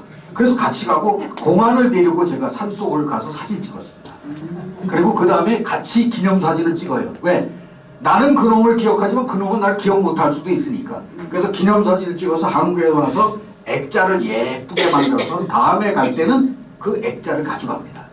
가져가서 그 공안에 거기 가서 직접 가서 아주 떳떳하게 제가 외칩니다. 오래간만이다. 아 펑이어야 니 하오마 하면서 그 사진을 딱 줍니다. 너 나 기억 못하지? 나는 또다시 왔다. 한국 사람들은 대개 교수들은 바쁘잖아요. 그러니까 여름방학 때 잠시 가갖고 막 걔네들 이용하고 그 다음에 또 오겠다고 안 갑니다. 왜? 이제 뭐 어차피 1학기 가르치면 강의 끝나잖아요. 여기는. 그리고 사진 몇 장만 있어도 대학교에서는 다 강의할 수 있습니다. 저처럼 많이 필요 없어요. 그러니까 저는 그거를 계속 가서 찾아내야 되니까. 그리고 중국의 공안 자료, 당한 자료라고 합니다. 그걸 찾아야 역사적으로 제가 입증할 수 있으니까. 그래서 이런 곳에 가서 항상 저는 친하게 친구를 만들어 둡니다. 다음에 또 가고. 그럼 딴 사람들은 여기 젊은 애들이 막을 때 저는 가서 얘기합니다. 오래간만이다. 내가 왔노라. 이렇게 얘기하면 제가 좀 특징이 있어요. 왜냐면 제가 좀 작은 편이거든요. 그래서 걔네들은 아주 그 작은 사람 딱 기억하고 또 사진 찍어서 액자까지 줬기 때문에 걔네들은 그 지 집에다 걸어놓고 갈 때는 제가 항상 한국 담배를 사다 주면 그렇게 좋아합니다. 그래서 그런 모습으로 찍었던 곳이 이것인데 여기가 회대무자라고 하는 곳에 또 분교가 있었던 곳이기도 합니다. 자, 이 신흥무관학교 출신들을 일본 놈들이 하도 감시가 심하니까 어떻게 했느냐. 농장을 만들었어요. 겉으로는. 백서 농장, 백두산 서쪽에 있는 농장이라고 이름을 붙였는데 실질적으로 농장이 아니라 독립군 장병들을 훈련시키는 비밀 군사기지였어요. 정말 이곳은 깊은 산속에 들어가야 됩니다. 그곳에 이런 그 모습에 485명을 여기서 비밀 군사훈련을 시켰던 백사농장, 이 장수가 김동삼 장군이라는 사람입니다. 정말 이분은 알려져야 되는데 별로 사람들에게 안 알려져 있어요. 뭐 김자진, 뭐 무슨 홍범도 이런 얘기 많이 하지만 이분이야말로 조용히 독립군들을 훈련시켰던 이 외나무 다리에 여기를 건너가려면 이 외나무 다리에 서 있는 이 사람 보세요. 이 사람이 접니다. 저. 정말 여기 서서 이 보세요. 여기 이 땅에 예? 이 깊은 산 속에 485명의 젊은 독립군들이 이곳에서 훈련을 했어요. 그러다가 나중에 어떻게 해요? 풍토병 있잖아요. 물 갈아먹고 옛날에 설산하는 거. 또 어때요? 여기에 맹수들이 많습니다. 그 다음에 이건 황무지니까 이거를 다 해서 지금 이 옥수수만 만든 거 있잖아요. 이게 그들의 피와 땀이에요. 집터자리나 이런 게. 지금 여기 중국 애들이 공짜로 살고 있어요. 공짜로. 이 고생해서 다 만든 거. 한번 사진 하나 더 볼까요? 바로 여기 보면 이 소북철하고 이렇게 밑에 집에 여기 표시에 이 외나무다리에요. 외나무다리 여기. 여기 물 그 함녀라고 하는 이 물이 흐르기 때문에 이곳에서 농사를 질 수 있어요. 그래서 이곳에 비밀 군영을 만들어서 독립군 485명을 훈련시켰던 곳이 백서농장입니다. 이것이 바로 비밀 군영이었죠. 그런데 보세요. 끝없이 펼쳐진 옥수수밭. 지금 얘네들이 여기 공짜로 해먹는 거예요. 네? 김동삼 장군은 여기서 서대문 연구소에서 순국할 때까지 이 고통스러운 곳이 백서농장, 지금은 여기에 중국의 미사일 기지가 들어왔어요. 워낙 깊어서. 그래서 여기 이제 접근을 못해. 제가 옛날에 이 사진 찍어 놓지 않았으면 백서농장의 유적지는 끝장난 거예요. 왜? 미사일 기지가 있는 곳에 중국 애들이 접근 10km 바깥서부터 차단입니다. 걔네들은. 왜? 비밀 군사 기지이기 때문에. 그 정도로 여기는 오지예요. 그것이 백서농장으로 신흥무관학교 유적지가 여기에 있습니다. 자, 신흥무관학교만 있는 게 아니라, 자, 남한산성에 있었던 의병들 다 어디로 갔을까요? 자, 경상도, 전라도 이쪽에 또는 충청도, 함경도까지 있었던 홍범도 장군처럼 이런 의병들이 다 어디로 갔느냐? 만주로 갔습니다. 만주로 가서 대한독립단을 창설해요. 이 대한독립단 창설했던 유적지입니다. 아무것도 없어요. 여기는 그냥 동네, 시골 동네. 이렇게 대한독립단은 본국에 입하여 들어가서 혈전을 단행하기를 여기 기도하며 외지에 제하여는 자치를 시행하려는 목적이다. 대한독립단의 목적이 이렇게 돼 있어요. 그래서 대한독립단 의병들이 450명이 이곳에서 대한독립단을 창설했던 곳입니다. 자, 여기 패왕이라고 적혀있죠. 이 패왕조라는 동네인데 여기가 대한독립단 본부가 있었던 곳입니다. 그냥 이 동네 이 표지석을 보면서 제가 그런 생각을 했어요. 한국에서 글자 새기는 사람을 데리고 가서 이걸 지워버리고 여기다 대한독립단이라고 쓸까? 이 동네 애들은 이거 자랑스럽게 생각한 거예요. 왜? 이 패왕이라는 것은 동네의 자랑이거든요. 근데 여기가 대한독립단이 개척한 동네예요. 그걸 중국 애들이 지금 살고 있어요. 집 짓고 이렇게. 그래서 이런 유적지가 지금 버려지고 있습니다. 여기가 관전현이라고 하는 중국 관디엔 이렇게 돼 있는데 이게 바로 또 대한독립단이 이 관전에서 활약했던 곳. 그 유적지들이 곳곳에 있습니다. 여기에 이명학 의사가 또다시 등장하죠. 여기 보면 이명학 의사는 광주군 대학면에서 나와서 여기가 대한독립단 본부 무송현입니다. 여기가 돌아가신 곳이고요. 여기 그 모습을 다시 한번 확인하고요. 이게 바로 압록강입니다. 자, 여기가 중국의 단동이에요. 그리고 여기가 신의주입니다. 신의주. 신의주에서 이성계가 그 조선을 건국하기 위해서 회군했다라고 하는 위화도입니다. 여기가 위화도. 그리고 여기가 지금 현재 중국 단동시예요. 이게 압록강이 여기 지금 흐르고 있어요. 그러니까 지금 국경이죠. 지금 북한과 중국의 국경입니다. 압록강이. 근데 여기는 철조망도 없고 아무것도 없어요. 하나 보실까요? 이게 바로 그 연결되는 철교예요. 철교인데 지금 여기 중국에서 지금 이 철교가 이렇게 가고 있어요. 여기가 신의주시입니다. 이게 공장까지 다 보이죠. 신의주시. 근데 여기 보면 한쪽에는 다리가 이렇게 끊어진 게 있어요. 이 끊어진 다리가 뭐냐면 원래가 이 다리가 연결되는 철교였는데 6.25 때 미군 폭격기가 여기 가서 폭격을 해서 끊어버린 거예요. 이게 그래서 중국 애들은 역사 유적지로 여기를 해요.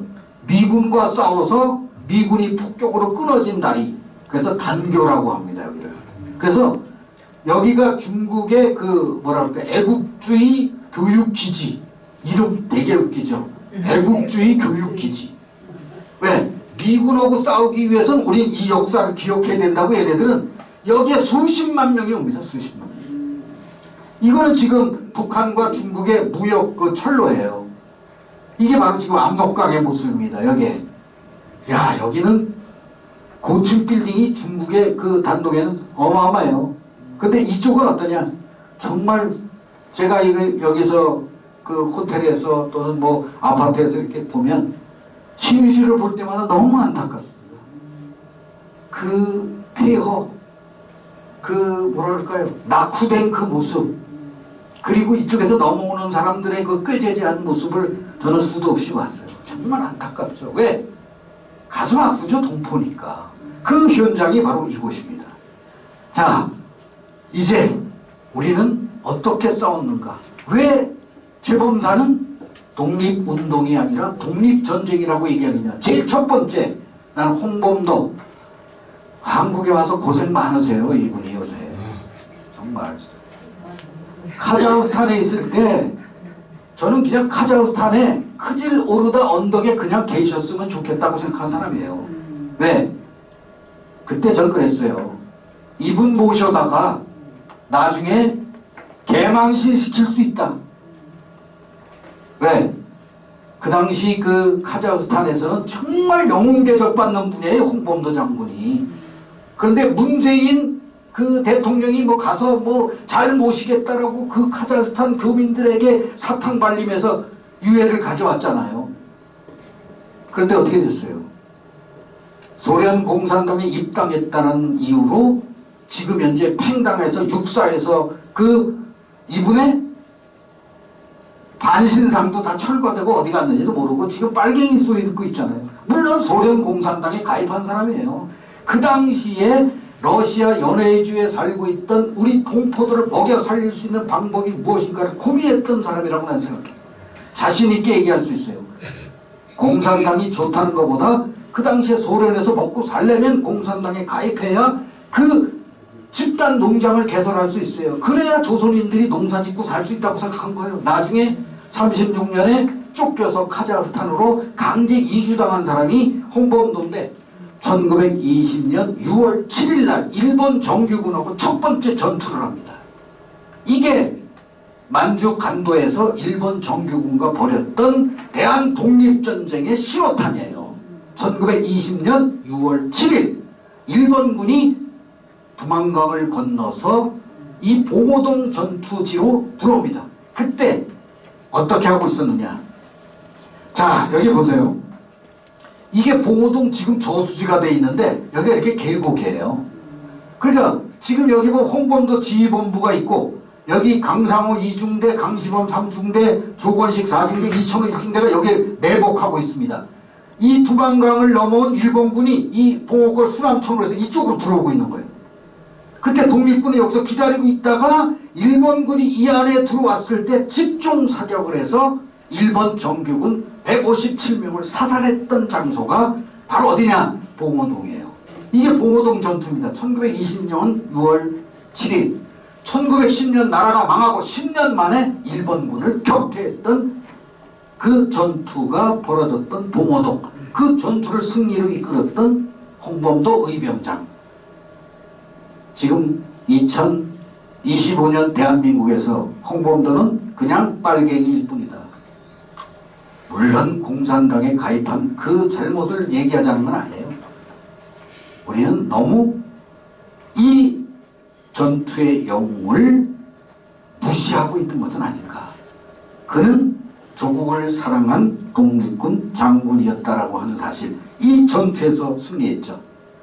또 한 사람, 지금 진짜 영웅으로 아직까지 남아있는 사람이 있죠. 바로 삼둔자 전투, 그 다음에 이후에 여기에 봉오동 모습을 보는데 이게 기념비예요. 중국에서는 왜 기념비를 세웠을까요? 공산당이라요? 아닙니다. 중국 애들은 이 봉오동 전투가 불가사의한 거 1920년에 정말 놀라울 정도의 전투라는 것을 인정해서 어떻게 하고 있습니까? 여기 봉오동 전투의 그 전승지라고 이렇게 기념비를 세워서 그 저수지 앞에다가 세워놓고 있어요. 그런데 대한민국은 이 봉오동 전투를 승리로 이끌었던 그분, 위대한 장군이라고 해서 유해를 모셔다가 현충원에 모신 것까지는 좋죠.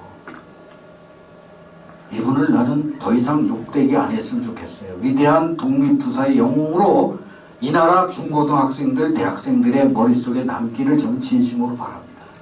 이 영웅들을 이렇게 흠집내기 시작하면 독립운동 역사는 점점 건두더기처럼 될 거예요. 정말 조심해야 될 일이 이거라고 난 개인적으로 생각합니다. 이것은.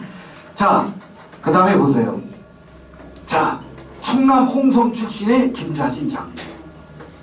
장군의 아들 김두한 뭐 해갖고 뭐 영화도 있고 그의 뭐 손녀가 탤런트고 뭐 또 그의 증손자가 뭐 탤런트고 이래서 굉장히 유명한 김좌진 장군, 북로 군정서 총사령관. 여기가 총살리 대첩의 기념비입니다. 자, 이게 총살리에 참가했던 독립군들이고요.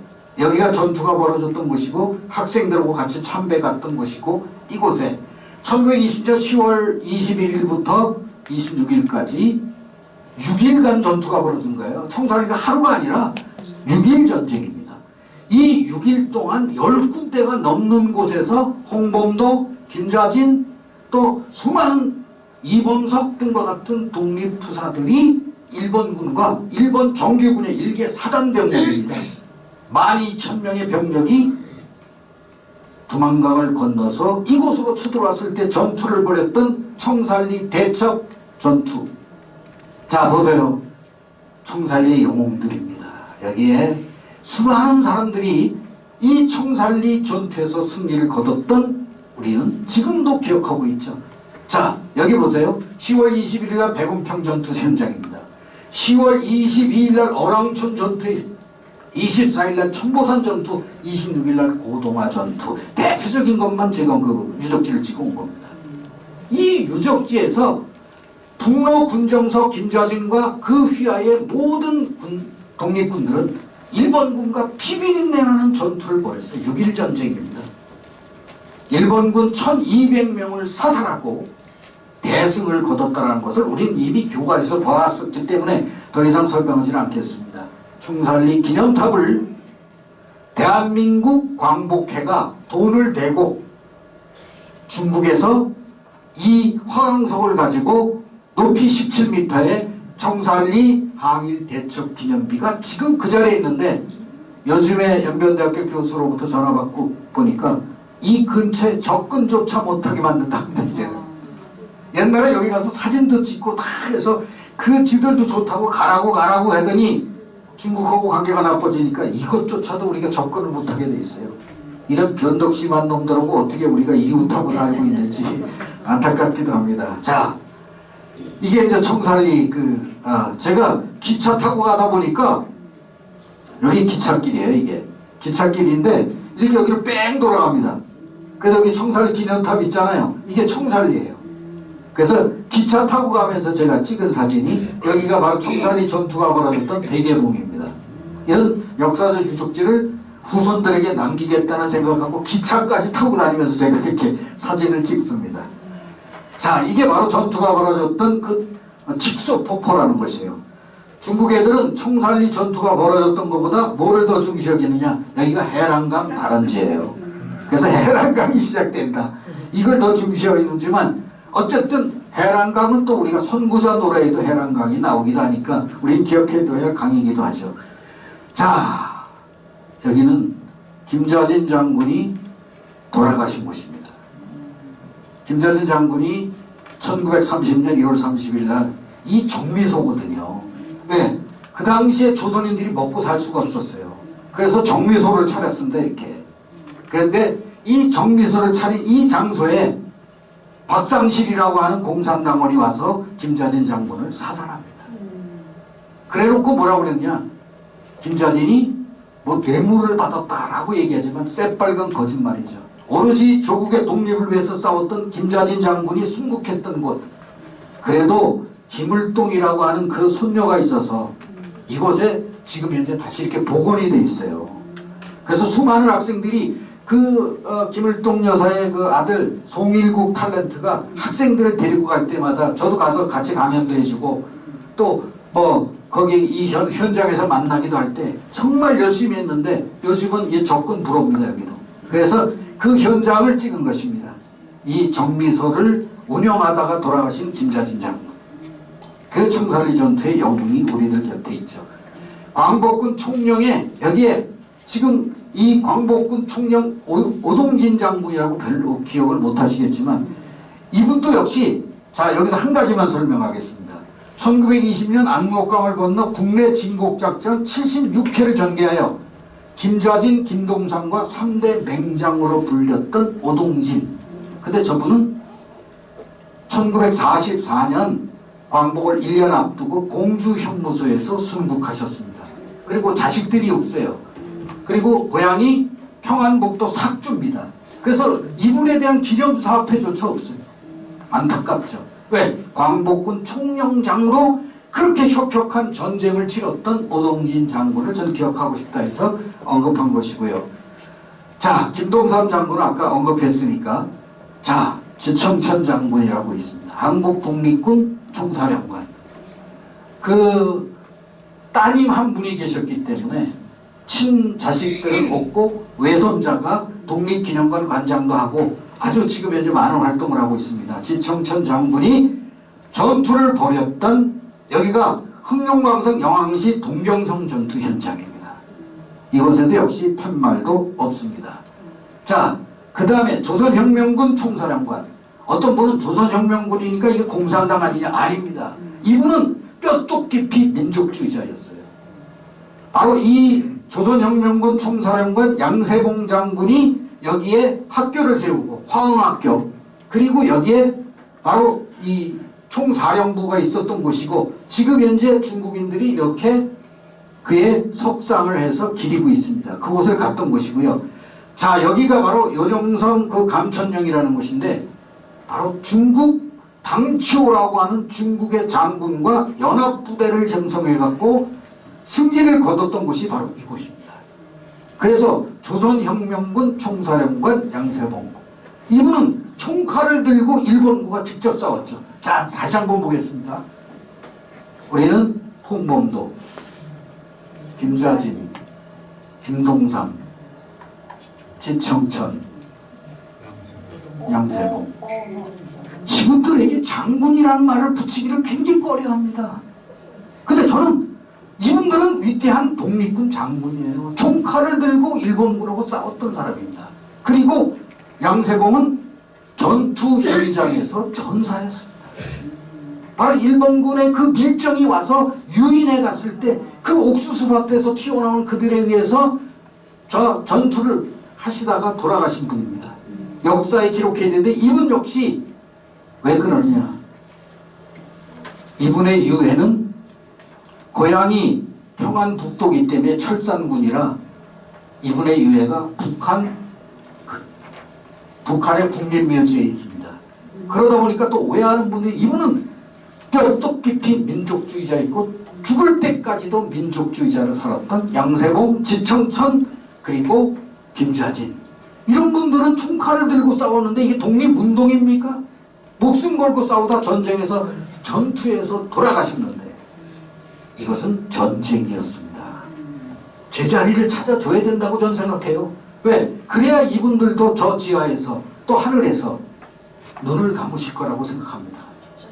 독립운동이 아니라 이분들은 전쟁을 했던 것이라고 우리는 역사를 재현해 줘야 된다고 저는 생각합니다.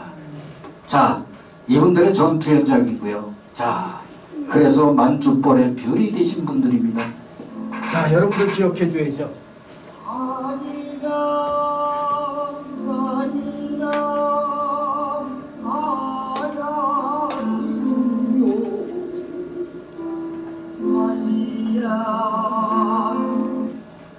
그만 듣도록 하겠습니다.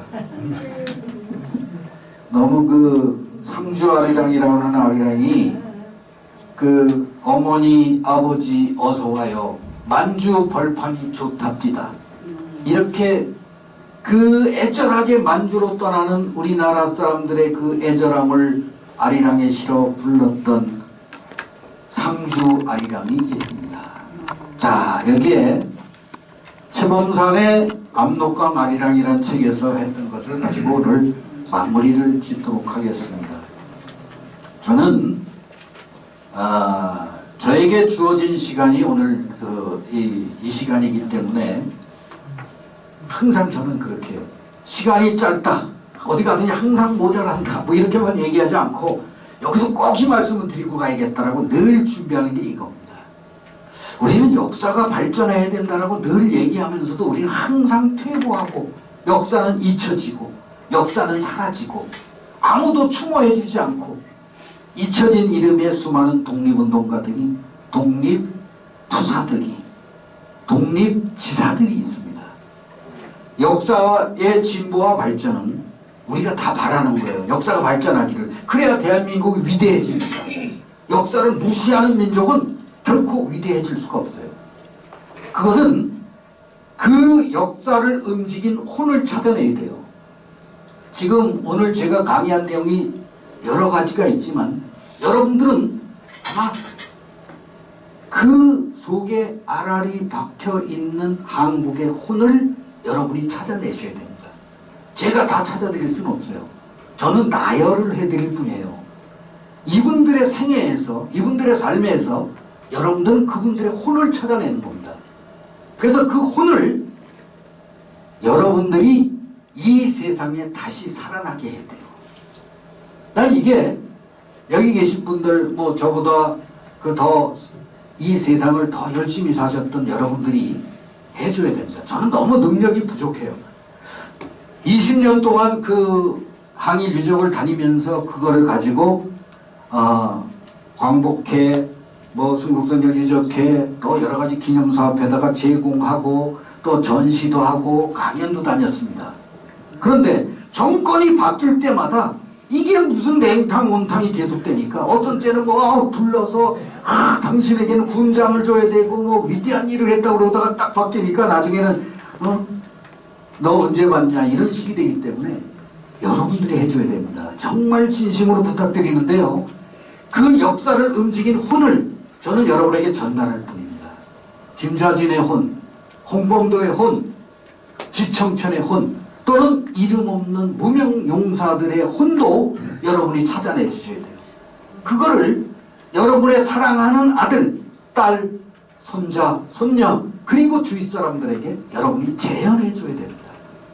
그거를 간절하게 바라면서 이채범사는 그 책에다가 압록과 마리랑에다 썼어요. 근데 책도 안 팔립니다. 다만 사갖고 오는 사람이 누구냐? 만주로 답 싸우는 사람들만 그걸 가져와요. 왜? 안내 가이드가 된다 이거예요. 그래서 최범산이 여기서 사진 찍었네. 우리도 여기서 한 장 찍지. 이렇게 사진 찍는 그런 가이드북이 됐어요. 저는 그런 뜻으로 정말 가이드북이나 남의 집 장독에 장독 마개로 쓰이기를 바란 게 아니었습니다. 정말 역사가 재현되기를 했는데 역부족이었어요. 오늘 만난 여러분들이 정말 진심으로 부탁드립니다. 역사의 진보와 발전은 우리가 하는 것입니다. 여기 계신 여러분들이 지금 제가 얘기했던 짧은 시간에 전달했던 그것을 하나하나 혼으로 만드셔서 지금 우리가 살고 있는 이 세상, 성남 여기뿐만 아니라 대한민국의 위대한 사람들에게 이 위대한 혼을 이 세상에 다시 살아날 수 있도록 재현해 주시길 진심으로 기대하면서 저희 강의를 마치도록 하겠습니다. 감사합니다. 감사합니다. 기회가 된다면 다음에 더 천천히 자세히 여러분과 만나기를 기대합니다. 고맙습니다. 네.